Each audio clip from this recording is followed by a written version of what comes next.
everybody, this is Jen. Welcome to my channel. It is the first part of March 2022, and do you know what that means? That means it's time to start winter sowing. Follow me along right here on Garden Jen's Journey.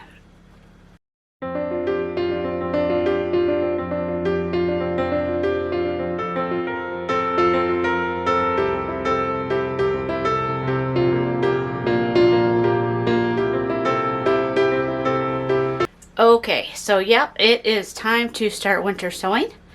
If you guys saw my last video that I just posted a couple days ago, you'll know that I have COVID. Isn't that exciting?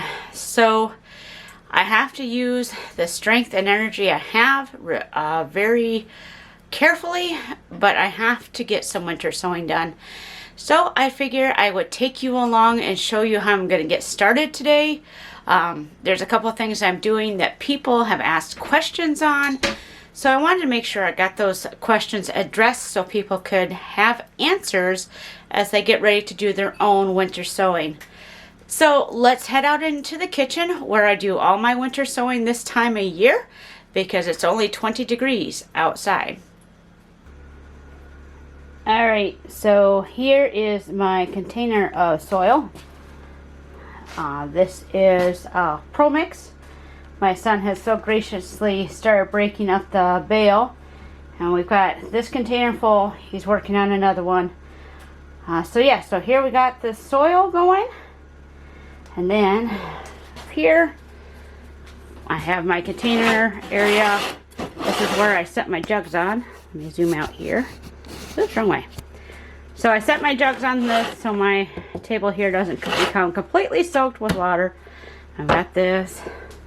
Got my seeds, my scissors, my tape, my water, flour. Yeah, it stays up here when I'm not making bread. I still have it here. Anyways, coffee. Who doesn't need coffee? Have my label maker and my labels for the jugs. I don't have any paint pens right now. I usually use paint pens, but I'm out. So I'm going to do a label for my markers inside the jug, and we're going to put labels on the outside of the jug as well this time, instead of using a paint pen. These are the jugs I am starting out with. You can see that these are jugs that have been previously used. So yes, I reuse my jugs. No, I do not wash them. You can see they're still quite dirty, dusty. No, I do not wash my jugs. The only time I would wash them is if there's a major buildup of algae or fungi in there. But these are just dirt. So no, I do not wash them.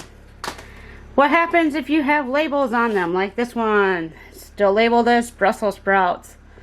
I just cross it out and put what the new crop is in it. Not a big deal. I do see that this particular jug, and it looks like some of the other ones, have something that I learned not to do. See these holes up on top? Don't do that. Do not put holes in the tops of your jugs. That was given as misinformation quite a few years ago, that you needed some additional ventilation holes on the top to allow for heat to escape when it gets really, really hot. But it actually is counterintuitive. Those extra holes defeat the whole greenhouse effect, and you lose a lot more of your moisture. And so don't put holes in the tops of your jugs. Just the hole at the very top that's already there. That'd be this hole right there. That's the only hole. Don't put those ones in. Alright, so I have these sitting in here because they've been outside, and so they're cold, and so they need time to warm up a little bit so I can work with them. Otherwise, trying to get them taped up and things is not going to work. But these are pretty malleable now. So I'm going to go ahead and get the camera set up, and I'm going to show you how I'm going to start winter sowing of this year, 2022. Okay, so I'm going to do, I don't know how many jugs today. It depends on how my energy holds. As long as I take it slow and don't try to haul too much, I should be okay. But I wanted to show you the seeds that I'm starting this time of year. When you're winter sowing, you can put out warm crops and cold crops at the same time. The warm crops will not generate until it's warm enough. So it's not like they're going to germinate too soon. But if you are on a time constraint, you want to focus on your cold crops first, because those are going to germinate within a few days if you're planting late in the season like I am.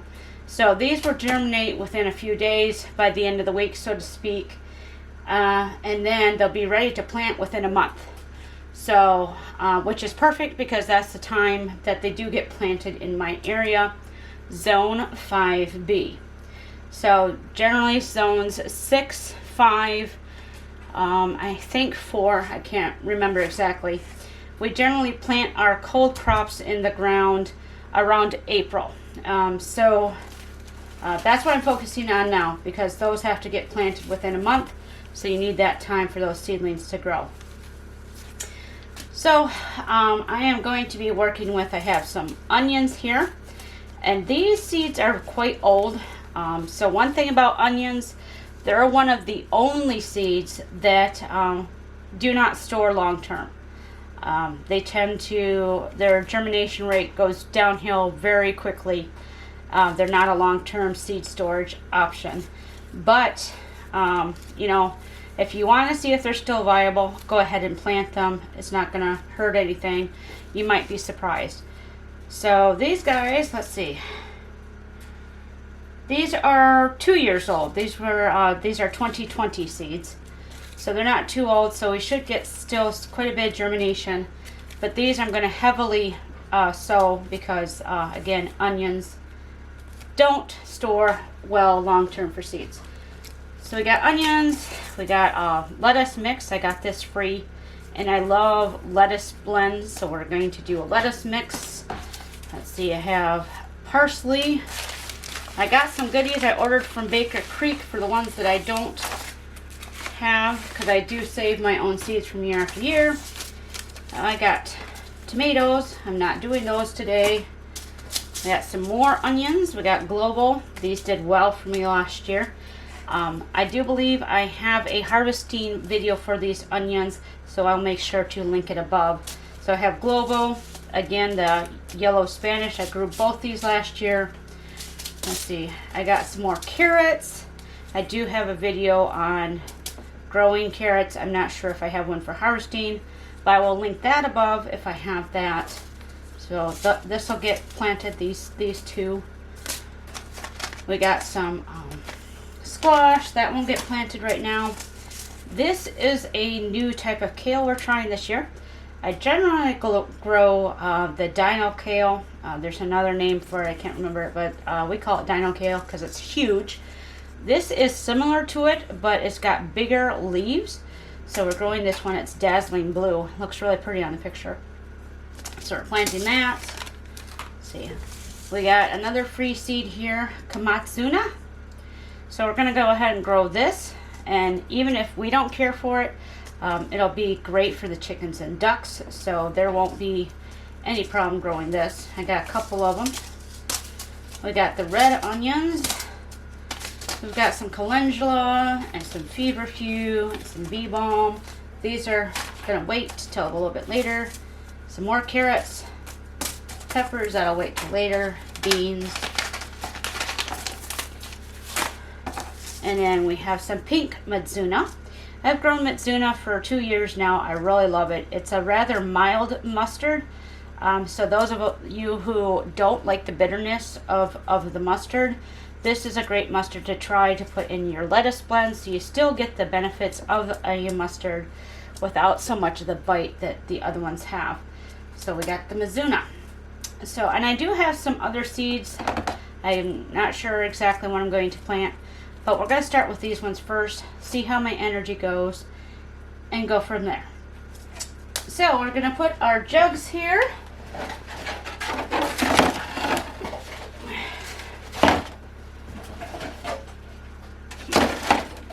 And again, I have not washed these out, rinsed them out or anything. I dumped these out and hang them right up in my my garage. So, yeah.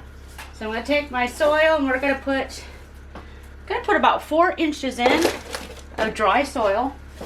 And when you wet it down, it shrinks quite a bit. So we're going to start with at least 4 inches.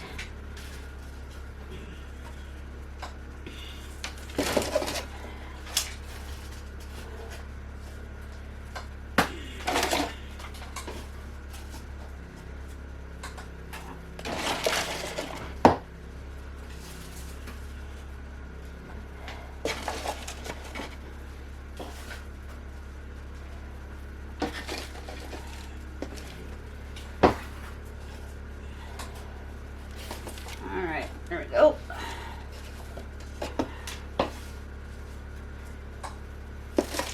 All right. There's about 4 inches in each one.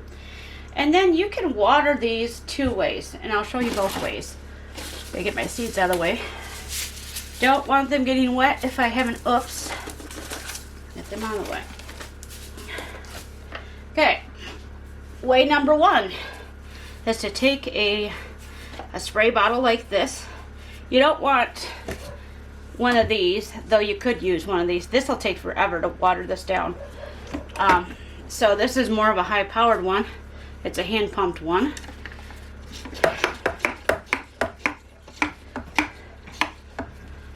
And you can just saturate the soil like this.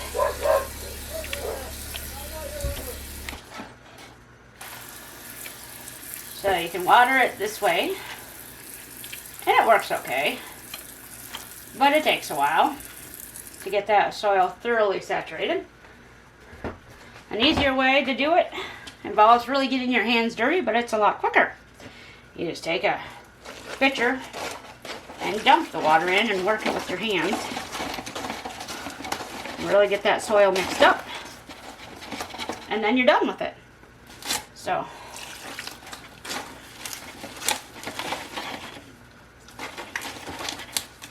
And the extra water will run out the bottom, which is why we have them sitting on this lid.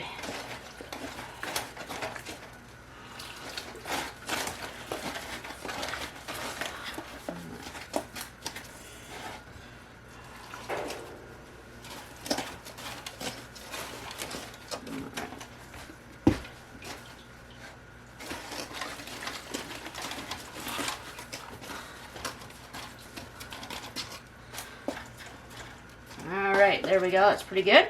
And you can see how far down the soil went. We did start at almost the top, and now it's about halfway down. So it really compacted with the water in there, which is why we start with so much soil. We're going to add a little bit more. So that's a little low.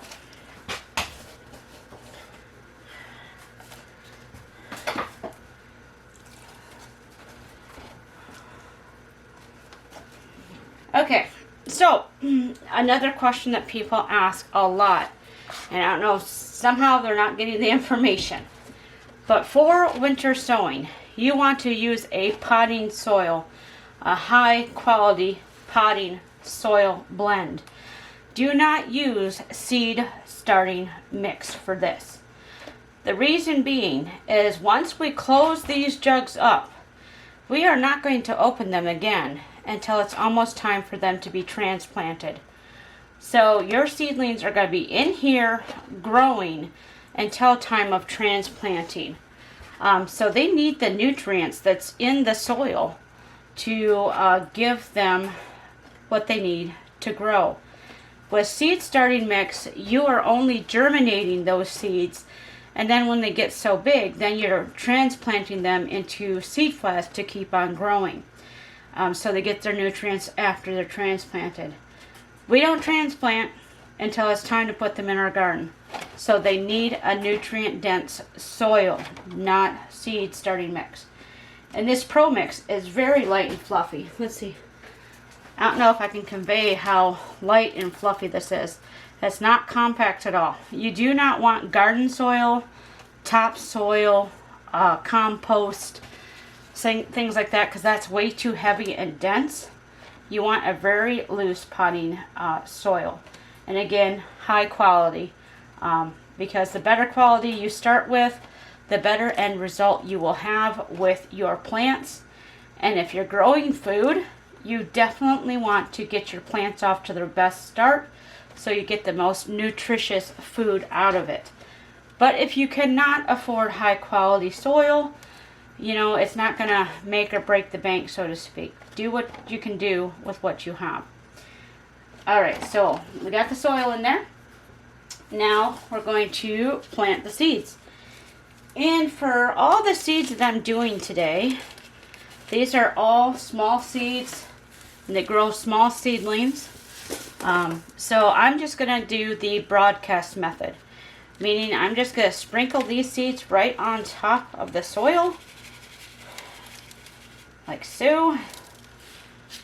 And I don't know how many seeds are in there.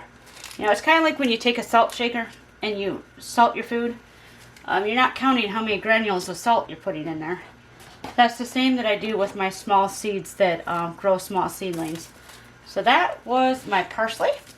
And I need to make sure I mark these so I don't forget. So we're going to go ahead and print out our labels.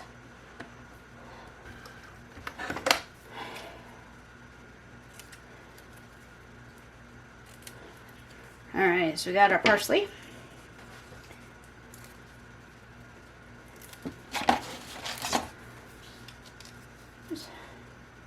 And for these seeds, I do not cover them back up.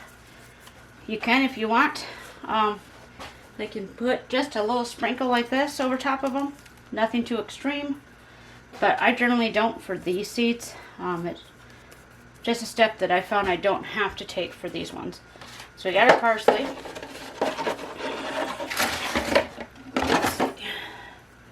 We're going to do our lettuce blend next.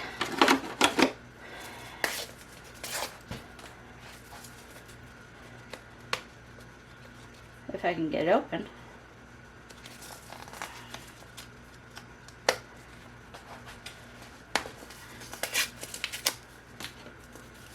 There we go. Alright. And there's not a lot of seeds in there. So we're just going to dump the whole thing in here. Like so. And because these seedlings are so tiny, it's not going to bother them. They'll be happy just like this. And then when we transplant them later, we'll break up the clump a little bit. But for growing, they're fine just like this. Alright, lettuce blend. And I'm going to go ahead and put it right on the jug on the outside too so I don't forget. So just wipe off a spot. Just stick it on there. I love these labels. They work very well. They're very resistant to the weather. And this will be like my 3rd year of using them. But I just love them. And of course I misplaced my parsley one. I'll find it later. Anyway. Okay, so we got our lettuce going. Now we're going to do our Mizuna.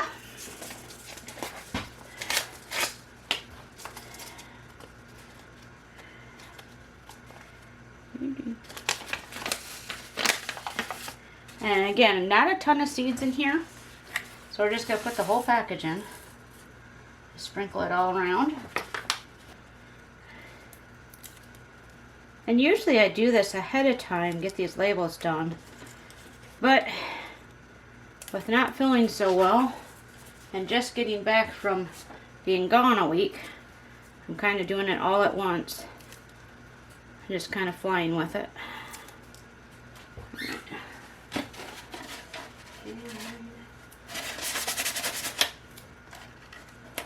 There we go.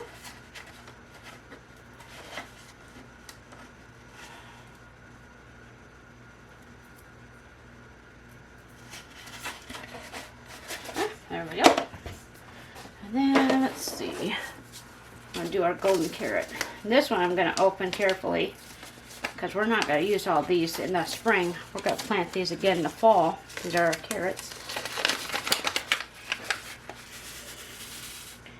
So I just take about that many and I sprinkle them just like I'm seasoning food. There we go. Alright, golden carrot. And I will put a link in the description box below to all the stuff that I generally use when I'm winter sowing. The tape, the paint pens, the plant markers. I will have a link in the description box below for everything that I use. That way you can find it easily and use it yourself if you would like. Alright, so first things first, we're going to take this container here. Like I said, it's got holes in the top. Again, that was old information a long time ago that people said you need to put holes in the top so the extra heat can get out and it can get extra rain in. Yeah, it's very counterintuitive. You're not going to get a lot of water that's going to go into that tiny hole when it rains. Really, you're not. This is where most of the rain will come in at. And like I said, with these extra holes, the condensation will not occur in these jugs like it's supposed to. It's going to evaporate right out of your holes. So you're shooting yourself in the foot by doing that. So do not put holes up here at all. Leave it just this hole. You want to seal everything else up completely.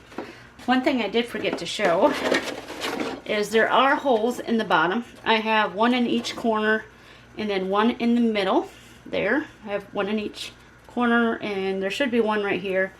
And then about an inch up on the side, you want a hole here. And I've got 2 of them. That way, if the bottom here is frozen, but this area is thawed, any extra water that's in here can still drain. So that's why we put a small hole up here. That way, if there's water here, it can drain. So very important. So I'm going to take some tape and I'm going to cover those holes back up that we made.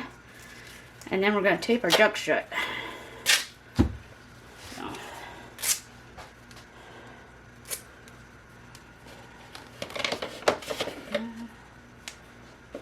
And you can see that these have been used for at least 2 years, at least this one, because there's 2 different crops on it. So some jugs you can reuse quite a few years, and then some other jugs, because they're more of a cheaper plastic, they might last you just 1 season. But it's okay, it's 1 season that we're keeping them out of the landfill and we're repurposing them. So there's that one, there's one there.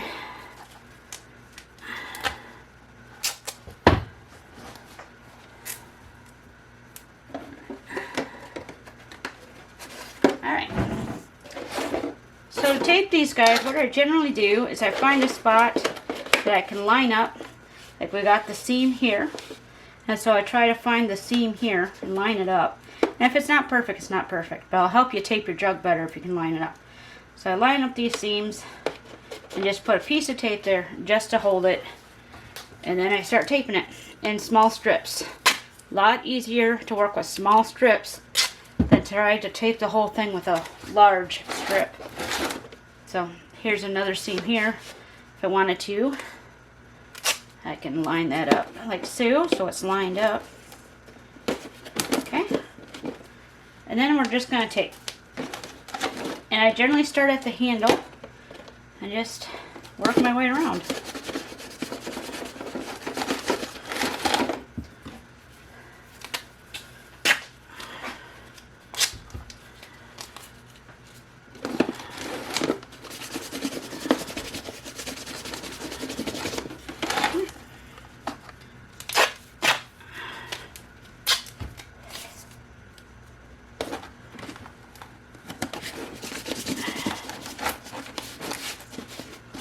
And one of the things you'll probably see me doing is I'm overlapping. That way I know that it's a good seal.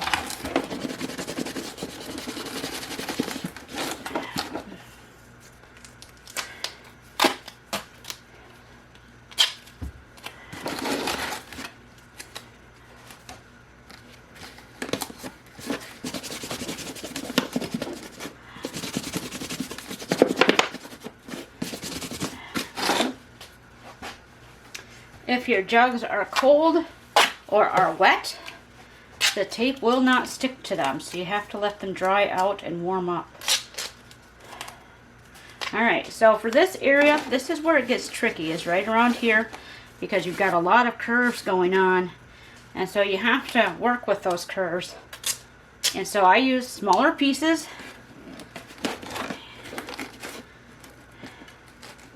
and I work with the curves.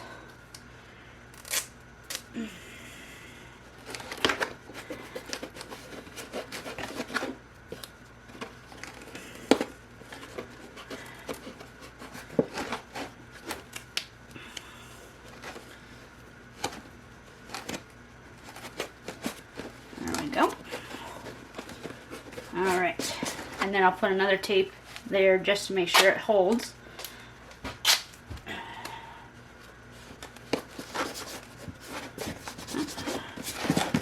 Alright, and then I'll do the same here.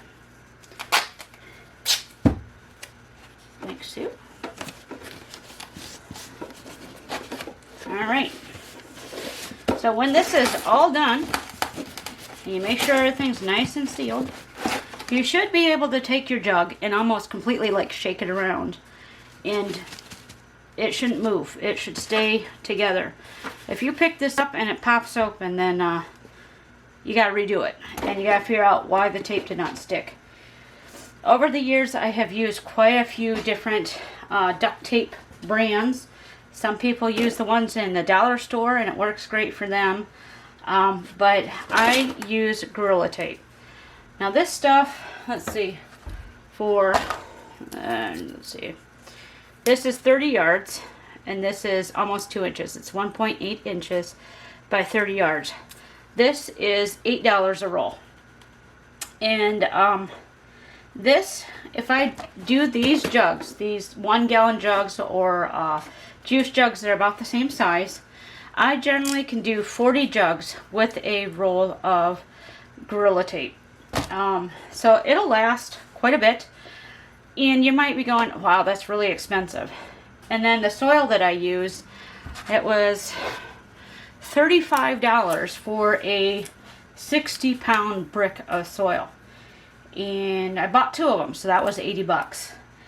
But when you go down to the calculations, and I did this for a group I used to belong to, when I did the calculations of how much these cost with expensive duct tape and expensive soil, still all in all, for each jug, I was spending approximately $1.50 in materials. That includes the soil, that includes the labels, the duct tape, everything that's in the jug. Total was about $1.50 a jug. Now you just seen how many seeds that I put in here. And even when I'm doing beans or tomatoes, the bigger plants, I fit about 5 plants in a jug this size. So 5 tomato plants for $1.50 for organic tomato plants. Now folks, can you get organic seedlings at a nursery for $1.50 for organically grown tomato plants? I don't think so. So even though it seems expensive, when you break it down, it is very, very cheap to grow your own organic food. So don't skimp. You want the best results so you can get the best plants, the best nutrition for your family. So that's my little cost breakdown of this. And I will try to do a video just on that particular cost breakdown.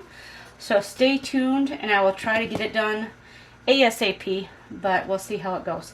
So anyways, we're going to take these jugs. I'm going to set them right outside in my garden. I'll show you that in a little bit. And then we're going to continue on. So I'm not going to videotape any more of doing this, because you saw how I did these ones. And these are all going to be the same that I just did here. Okay, so here's my jugs. They're outside. They are in direct sun. They're directly on the ground, and they are on snow. So for those of you guys who are worried about where do I put my jugs, you put them in full sun, you put them directly on the ground, and yes, you can set them on snow. Here in Michigan this year we really haven't gotten a lot of snow, but there's been years, if you go back through some of my older videos, where the snow has been about a foot deep, and you just set them right on top and it's not going to bother anything. One of the things I do want to mention is if you live in an area where there's lots of wind, like here we get lots of west wind because we're in open fields with not a lot of forest to stop the wind. If you group your jugs together like this, and by the time I'm done this whole area will be full of jugs, but if you group your jugs together and you have made sure that when you put them in your garden area that they were heavy, saturated really good with water, they're not going to blow away. These things, they might get knocked over, maybe, but the soil in them is so heavy, and when you group them together, wind is not going to bother them. So don't be afraid of putting them in a windy area if you have followed the steps that I have outlined in my winter sowing tutorials. They'll stay together. Some people have run a rope through the different handles to hold them all together. You can do that if you want. But in the 7+ years I've been doing this, I've never had my jugs blow away. And it gets so windy here that I have to tie my sunflowers to the fence so they get blown over. So from experience, never had jugs blow away. If we were to get a sudden snowstorm and these jugs get buried in a foot or two of snow, completely okay. The snow actually insulates the jugs. Snow is a great insulator. That's why when people up north build igloos, they stay warm because it's a great insulator. So don't freak out if your jugs all of a sudden become buried in snow. Perfectly okay. If they have sprouted, you might want to make sure that you find the holes in the jugs in the top and make sure that they're able to get air that way. But if they haven't sprouted, don't worry about them. Not a big deal. Just let them be. Let nature do its thing. So, yep. So this is the beginning of Winter Sowing 2022. If you haven't already, make sure you subscribe to my channel so you can follow me along as we continue this brand new gardening season. There's a lot going on, and I want to make sure you don't miss a thing. So make sure that you click that subscribe button. We'd love to have you along. If this video was helpful to you, gave you some insight, make sure you give it a thumbs up and share it with others who might benefit from this information. Our goal here on the journey is to share it with others so they don't make the same mistakes I did. So anyways, thank you for following along today. And as always, I hope that wherever you are wonderfully blessed. So until next time, everybody, bye-bye.